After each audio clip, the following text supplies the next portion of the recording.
Hello दोस्तों, नमस्कार। आज हम आम पकाने या फिर अन्य फलों को पकाने के बारे में, पकाने की विधियों के बारे में चर्चा करेंगे, जिसे जो सही एवं सुरक्षित है। साथ ही इसे FSSAI मतलब food safety and standard authority of India द्वारा रिकमेंड किया गया है, जिससे फलों के व्यावसायिक स्तर के साथ साथ स्मॉल लेवल पर भी पकाया जाना संभव है। दोस्तों, फलों को पकाया जाना इसलिए आवश्यक होता है क्योंकि जब फल पेड़ों पर पकता है तो वह पकने के दौरान उसे बंदर हो गया या विभिन्न प्रकार के चिड़िया या बर्ड द्वारा नुकसान पहुंचाया जाता है। साथ ही पकने के दौरान फल जो है पेड़ों से गिरकर भी खराब हो जाते हैं। कुछ लोग गांव में पारंपरिक स्तर पर या फिर लोकल जो विधियां हैं, जैसे कुछ लोग पैरा का उपयोग करते हैं, कुछ लोग चावल के कंटेनर का उपयोग करते हैं, कुछ लोग कार्टून में पकाते हैं, कुछ लोग गनी बैग्स में रखकर फलों को पकाते हैं। तो इन विधियों से फल तो पक जाती है, लेकिन यह देखने में आकर्षक नहीं होता है। साथ ही अधिक मात्रा में पकने के कारण, अधिक पक जाने के कारण इसे मार्केट में अधिक दिनों तक रखा नहीं जा सकता और ना ही यह मार्केट में अपनी जगह बना पाती है। साथ साथ यह पकने में अधिक दिन भी लगाता है। इस विधि से लगभग 10 दिन लग जाते हैं फलों को पकने में। अब दोस्तों, फलों के प्रकार के बारे में चर्चा करेंगे। दोस्तों, फल जो है रेस्पिरेशन या श्वसन की दृष्टि से 2 प्रकार के होते हैं। जो पहला है वह है क्लाइमेटिक फ्रूट। इस प्रकार के फ्रूट होते हैं वह तोड़ने के बाद रेस्पिरेशन की गति को बढ़ा देते हैं, जिसके कारण एथिलीन गैस का निर्माण होता है और एथिलीन गैस के निर्माण के कारण फलों के जो पकने की तीव्रता है वह बढ़ जाती है। इसके अंतर्गत आम हो गया, केला हो गया, पपीता हो गया, अमरूद हो गया, चीकू हो गया, टमाटर हो गया, सेब हो गया, नाशपाती हो गया, आड़ू, प्लम और सीताफल भी इसके अंतर्गत आते हैं। और दूसरा प्रकार है नॉन क्लाइमेटिक प्रकार का फ्रूट है।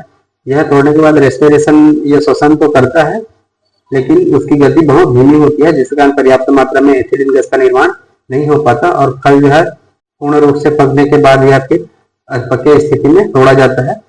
जो कुछ फल होते हैं तुड़ाई के बाद धीरे धीरे पकने लगते हैं और कुछ फल होते हैं पूर्णतः पकने के बाद तुड़ाई करने के कारण यह अधिक दिनों तक मार्केट में नहीं रहता है। इसके अंतर्गत नींबू, अंगूर, पाइनएप्पल, अनार, लीची, बेर और जामुन तथा स्ट्रॉबेरी आते हैं। दोस्तों, फल पकाने वाले एजेंट्स के बारे में बात करेंगे। फलों का व्यवसाय करने वाले कुछ लोग या कुछ फार्मर जो फल का उत्पादन करने के साथ साथ फलों को पकाकर बेचने का भी काम करते हैं। ऐसे कुछ लोग हैं जो कैल्शियम कार्बाइड पत्थर का उपयोग करते हैं, जिससे लोकल भाषा में कैल्शियम कार्बाइड पत्थर भी कहते हैं।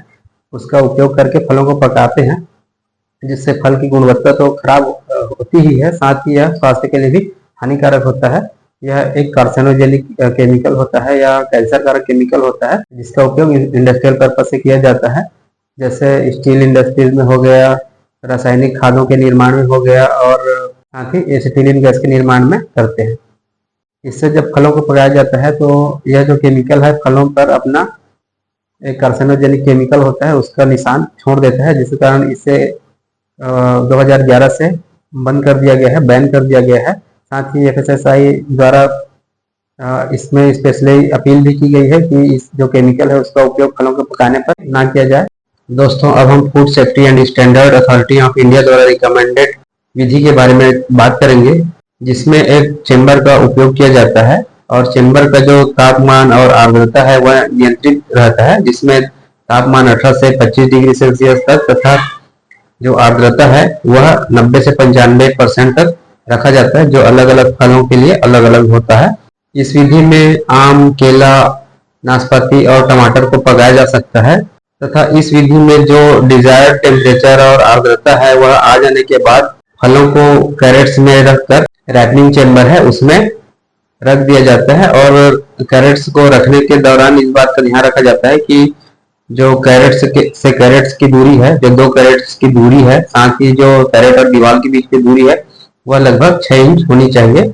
और इसमें पूरे रूम में खचाखच तरीके से कैरेट्स को नहीं भरा जाता, बल्कि 75% एरिया में कैरेट्स को जमा रखा जाता है और उसके बाद कैरेट्स को रखने के बाद रैपनिंग चेंबर में एथिलीन गैस का प्रवेश कराया जाता है। इसके लिए एथिलीन गैस सिलेंडर का या एथिलीन गैस जनरेटर का या फिर कंप्रेस एथिलीन गैस का उपयोग किया जाता है और एथिलीन गैस का जो कंसंट्रेशन है वह 100 ppm तक रखा जाता है और इस विधि से 24 से 48 घंटे तक फलों को उपचारित किया जाता है। साथ ही इस दौरान रैपनिंग चेम्बर में कार्बन डाइऑक्साइड के कंसंट्रेशन का भी ध्यान रखा जाता है और यह सुनिश्चित किया जाता है कि कार्बन डाइऑक्साइड का जो कंसंट्रेशन है वह 5000 ppm से अधिक ना हो पाए।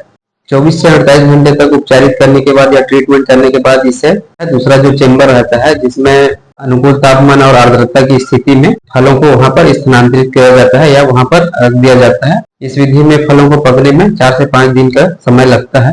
और ये तो हो गई कमर्शियल लेवल में फल को पकाने की तकनीक, जहां पर चेम्बर से अवेलेबल रहता है, जहां पर रैपनिंग चेम्बर से अवेलेबल रहता है वहां पे इस प्रकार की विधि का उपयोग किया जाता है।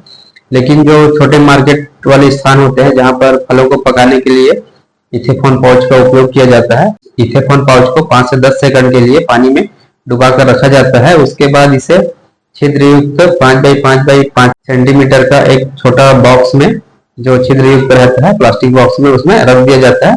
उसके बाद बॉक्स को बंद करके जिस कैरेट में हमें फलों को पकाना है उस कैरेट में फल को रखने के बाद कैरेट्स के बीच में इथेफॉन पाउच वाले जो बॉक्स है उसको रख दिया जाता है। उसके बाद जो फलों को एयर टाइट तरीके से या इस प्रकार से पैक किया जाता है कि जो एथिलीन गैस का निर्माण अंदर में होगा वह पूरे कैरेट्स में फैल जाए। इस विधि में फलों को 24 घंटे तक उपचारित किया जाता है। उपचारित करने के बाद या 24 घंटे के बाद कैरेट से इथेफॉन पाउच वाले बॉक्स को निकालकर फलों को फिर से पैक कर दिया जाता है और इसे पकने के लिए दूसरा जो अनुकूल तापमान वाला रूम है वहां पे रखा जाता है। इस विधि में भी फल जो है 4 से 5 दिन में पक कर तैयार हो जाता है। इस विधि में भी कैरेट्स के अंदर फलों को 75% भाग तक रखा जाता है, शेष 25% एरिया है वह खाली रखा जाता है। साथ ही दोनों ही विधियों में एथिलीन गैस का या इथेफॉन पाउच को डायरेक्ट फलों के संपर्क में नहीं रखा जाता, ना ही एथिलीन का स्प्रे डायरेक्ट फलों के ऊपर स्प्रे किया जाता है। दोनों ही विधियों में जो एथिलीन का कंसंट्रेशन है उसे 100 ppm रखा जाता है। साथ ही जो इथेफॉन पाउच वाली जो विधि है उसमें एक जो पाउच होता है वह 10 किलो फलों को पकाने के लिए पर्याप्त होता है। इस विधि में फल जो है 4 से 5 दिनों में, दोनों ही विधियों में 4 से 5 दिनों में फल पक कर तैयार हो जाते हैं। दोस्तों, जो food safety and standard authority of India द्वारा जो रिकमेंडेड विधि है, इस विधि में फलों को पकाने से पूर्ण रूप से पीलापन लिए हुए तथा देखने में आकर्षक होता है। साथ ही यह स्वच्छ एवं स्वास्थ्यवर्धक भी होता है। अतः जो ऐसे व्यापारी हैं जो कार्बाइड का उपयोग करके या फिर जो फार्मर है वो कार्बाइड का उपयोग करके यदि फल पका रहे हों या फल पकाने में इसका उपयोग करते हो तो वे उस पुरानी विधि को, कार्बाइड वाली विधि को छोड़कर जो FSSAI द्वारा रिकमेंडेड विधि है उसका अनुसरण करते हुए फलों को पकाना सुनिश्चित करेंगे ताकि मार्केट में स्वच्छ एवं स्वास्थ्यवर्धक फलों की उपलब्धता बनी रहे।